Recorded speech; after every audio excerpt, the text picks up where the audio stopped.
shorts. YouTube Shorts? YouTube Shorts. How do you think the monetization or ads business on shorts differs from videos? I was actually just talking to data science lead at YouTube Shorts a couple of days ago.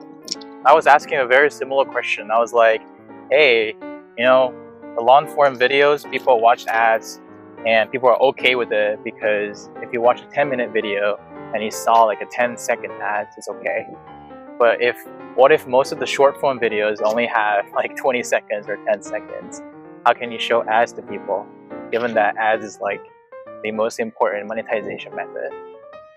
And you say things like, hey, actually I thought something similar too. Like in the short form video format, monetization is not just strictly, you know, broken into viewers are paying with their attention for great content in exchange for, you know, ads revenue for the platform, where merchants are just advertisers, right?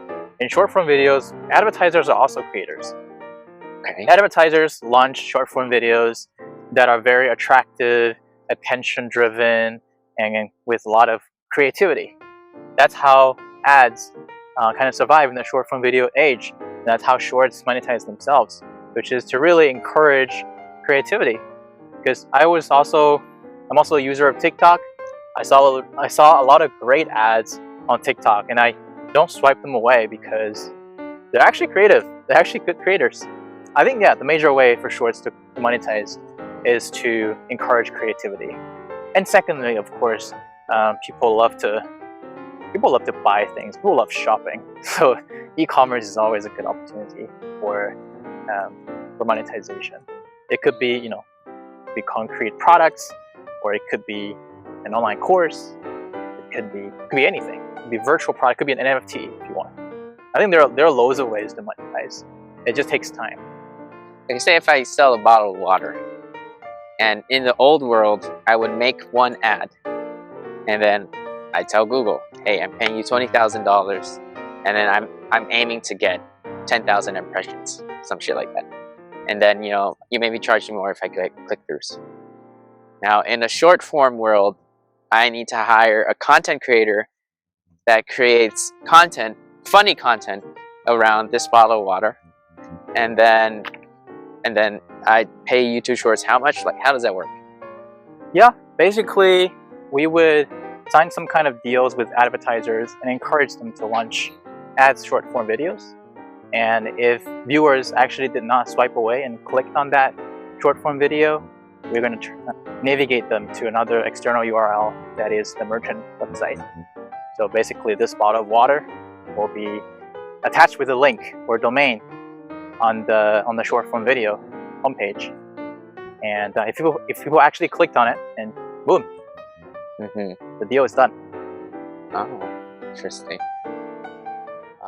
And in terms of an ROI perspective, I don't know numbers, but which one has a higher ROI? Per dollar spent, which one can they get more impressions? I cannot comment on that. That is directly correlated with our stock price. And honestly, it's actually very hard to get the ROI data, like how much money it costs per click, because think about like TikTok and Instagram. All of them have their own ads offers for their merchants or their clients, right?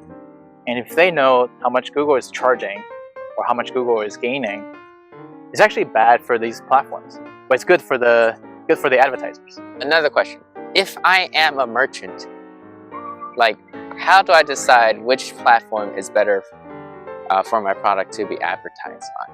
So if I were to think about it, from what I know, people who use shorts are usually younger, like literally very young, maybe under 20. Sure. So if I'm selling some clothing or some young people shit, I would go on shorts.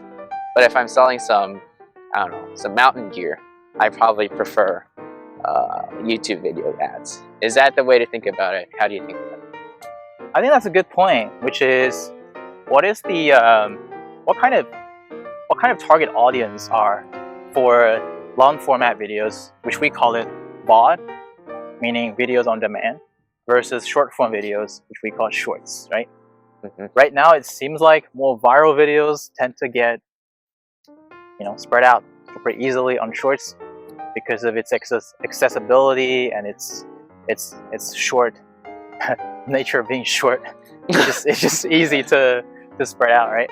So I think in terms of what kind of advertisers are suitable for what kind of format of videos, it really depends on the marketing team and really depends on how these people think about their viewers. A good example probably is that if you really need some kind of, if you need a longer time to explain a product, it's probably easier to use a long format video and actually make a video about it and do a merchandise with the creator, right? Like if you want to really sell your phone, and there are a lot of things to talk about the phone, or as you say, the mountain gears, you might need to really show people some details of that product. Perhaps the best way is to do a merchandising long format video, right? But in terms of ads are always short, so I think yeah, maybe short forms are easier to attract young people. Thinking about 那叫什么直播啊，直销 Live shopping. Live shopping is another trend. Wasn't this guy in China who like sold $1 billion of merch in a day? 李佳琦. Oh, not like 1 billion renminbi, right? Yeah, I think so. It's still a fucking crazy amount of merch in one day. That is crazy. But that's a trend where I don't think US people shop like that. No. Yeah. That's why live shopping are not very successful in the US, in North America as a whole. Why do you think drives the difference? I think in China or in East Asian culture, consumers are really buying this idea of having a super idol to be their sales in the live shopping channel. People love to listen to this one person who has a lot of good reputation out there, who just really make good comments, or at least fair comments about the products. And people actually watch those kind of videos. And also another thing is that in Asia, things are actually really cheap, thanks to the super efficient logistics infrastructure. If you want to buy something at massive scale in China, it's a super easy thing. Whereas in North America, probably their suppliers are based in China as well. So logistics-wise, China had a huge success in live shopping, mostly because they give you a really, really decent price. And China is huge. Like there are 1.4 billion people. Probably around 400 million of them are having a middle-class life. Another 1 billion is still, getting there. So the price sensitivity is real in China. So if things are cheap and they can sell it at massive scale, China is a perfect kind of target market for this business model. So just the sheer number of the population size that makes it a good business in China? That is one of the main drivers, I think. Yeah. But what I'm more interested in is like the consumer behavior. Like, I feel like, this is just my gut feeling, a lot of people in Asia actually watch these live streams and That's shop. true. But not in the US. It's a weird consumer behavior. Yeah. I don't know if it's cultural or something. Maybe it is. Maybe it's not. Or maybe because one theory that I have in my mind is that these days, thanks to the growth in middle class in China, people have more willingness to pay for purchasing, goods. We call it the consumption upgrade recently. And it happens to be the case that short form video and live shopping took off recently. So it's like people are getting rich now, and then this new technology seems cool. So it's a very good way to adopt it. Just like fintech, paying by QR code gets more popular in China first because traditional credit card system wasn't as efficient. And now people are having more money to spend, basically. So it's always easier for people to adopt something while their wealth are growing. In the US, YouTube has been popular for a long time. Since 2007 or something, I think. The long form video with some creators of high reputation has become a norm for a long time.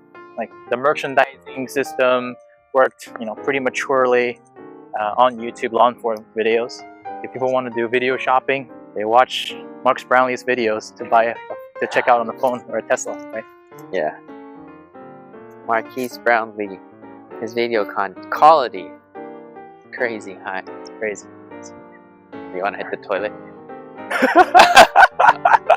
All right, And you'll cut it out, right? I think we're done. No, this is gonna be like the first part of the video. Okay.